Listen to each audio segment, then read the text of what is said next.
Okay, there's a lot of power in affirmations, and I know you're probably watching this going, wait a minute, isn't this a guy that says he doesn't believe in positive thinking? But I really do believe in positive thinking.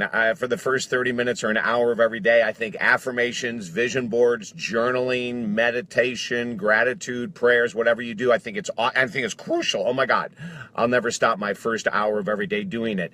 But the other day, someone had emailed me about what I think the most powerful affirmation ever stated was. And of course, I went through my brain, right? I went through my brain and I was trying to think of all these affirmations that I remember reading years, God, starting in the 70s with Ram Dass and then Deepak and Wayne and Marianne Williamson and all these kind of people, you know, and all beautiful, beautiful, beautiful affirmations. And there's a million of them out there. But I'm gonna tell you the one I think has the most power in the world. And that is something really simple. And if you know what I'm going to say at the end of it, if you know who I'm talking about, you know the power of it. Because in this affirmation, the Rockefellers became Rockefellers. The NFL all-pro linebackers like Keith Mitchell, who came back from paralyzation, used these techniques. Jesus Christ used these techniques. Oh, my God. Who else? Gandhi, Mother Teresa. I mean, Nelson Mandela. Everyone had this attitude. The same attitude I'm going to share with you today. And if you want to be a bodybuilder, I know Melissa Roof is watching right now, a friend of mine for years and years and years, an extreme fitness chick. If you want to be, just rock your body, if you want to be a multimillionaire like my mentor Joe Cerulli, who went from homeless to multimillionaire, if you want to be like anyone in my book, Scarlett Lewis, who forgave the murderer of her 6-year-old son, and she writes about the story in my book. You know, like, you've got to have this one affirmation. And there's a little bit of a tongue-in-cheek here, but in reality, not at all. And here it is. I am a honey badger. Now, if you've never watched my favorite video in the world about honey badgers, go to YouTube right after I'm done here. I think the guy's name is Russell, does this voiceover of a honey badger. But they are the most tenacious animal on earth. And that's what I want you to be. If you can equate your mindset with tenaciousness, determination, persistence, that's what all the all-stars do. You know, when Wayne Dyer told me a story about overcoming addiction, he had to become a honey badger. When Keith Mitchell told me the story, the NFL all-pro linebacker, of how he came back from paralyzation on the football field in a hospital to be able to be one of the top yoga gurus in the world right now. Google him on Facebook. The guy's freaking amazing.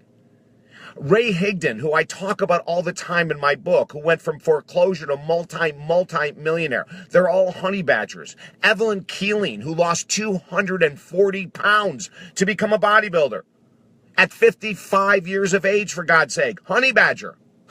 Do you know what I'm saying? Like, the honey badger is the most persistent. So if you're saying every day, I am a honey badger, I swear it'll go into your subconscious mind. When you go ahead and watch that video over the voiceover with that guy, Russell, I think his first name is, go check it out on YouTube, honey badger. Like, those little suckers, they don't care.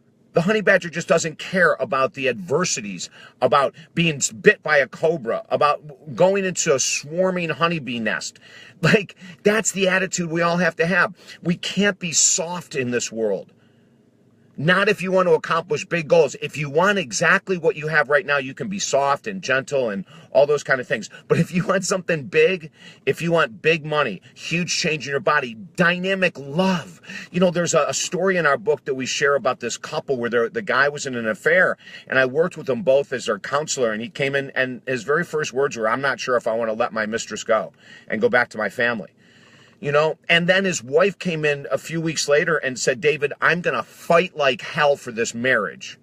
Like, she had that honey badger mentality, right? Now, I'm not saying that everyone should have that, because there are some relationships that you shouldn't fight for. But in this case, she was right. She fought like hell, saved the marriage. That was, oh my God, 10 years ago. And they're in more love now than they ever have been. So I say this kind of teasingly, I am a honey badger, but I'm not kidding at all, because that's what it takes. The Wright brothers. Oh my Lord, right? Like Christopher Columbus. I could go on and on and on. Kentucky Fried Chicken, Colonel Sanders. all honey badgers. So let's do that today, okay? And if you want to read chapter 1 of our #1 best-selling book on positive thinking, it's filled with honey badgers. It really is. All the people in my book are honey badgers.